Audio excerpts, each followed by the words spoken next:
my hair journey. So I had put a few clips up on social media of what happened when I shaved my head bald. I was diagnosed with pancreatic cancer back in November of 2023 and started taking chemo right away. And the nurses very nicely told me, oh, this chemo is going to take your hair is going to fall out. What no one did tell me was that it was going to come out in patches of hair, and how traumatic it's going to be to see your hair just falling out. I wish someone recommended what I'm going to recommend right now, is that once the nurse say your hair is going to fall out in a few weeks if you're taking chemo, just shave it short. Because seeing big clumps of hair fall out is emotionally draining. So what I did was, my hair was falling out. I decided to have someone come to my house and shave my head. Well, that never happened. I didn't want to sit in a barbershop and, walk in, there's men in there.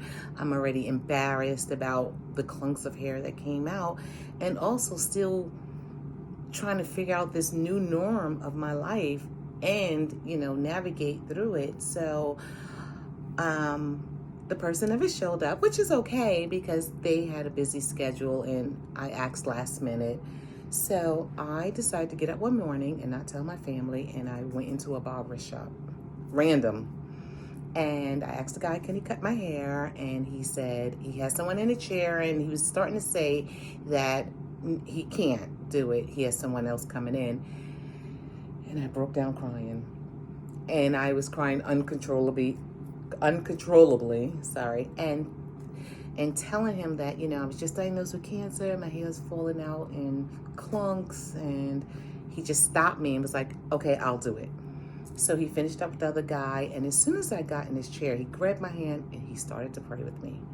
And I tell you, a calm came over me after he finished praying, and it was amazing. I was able to get through the whole shaving of my head. And then he said to me, now you have to own it. He said, that was the easy part, shaving your hair. Now walking around owning it, owning your new journey, owning your hair being bald. You're not your hair. You have to own it and still just be you. And so when he said that, I was like, okay, he showed me the mirror, and I was like, oh, thank you, walked out. And I didn't understand what he meant by owning it. In the sense, of course, okay, owning my hair, but in a broader sense of just owning everything. Yes, okay, I have to own, I do have cancer.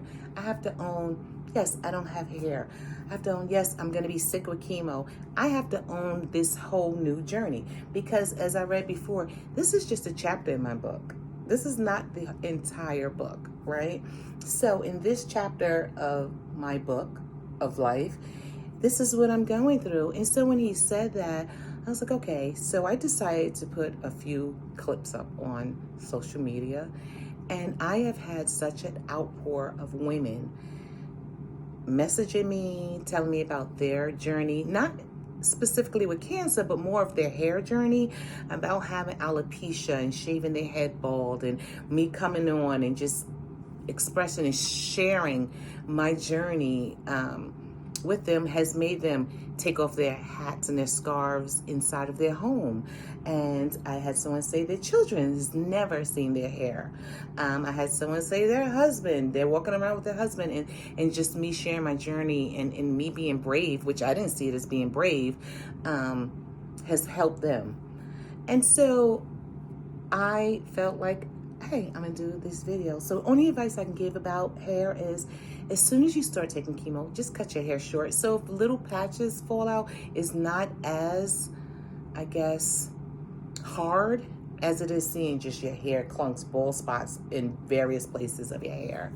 So I just want to share that with you, and I'll continue to share my journey, and hopefully it helps someone.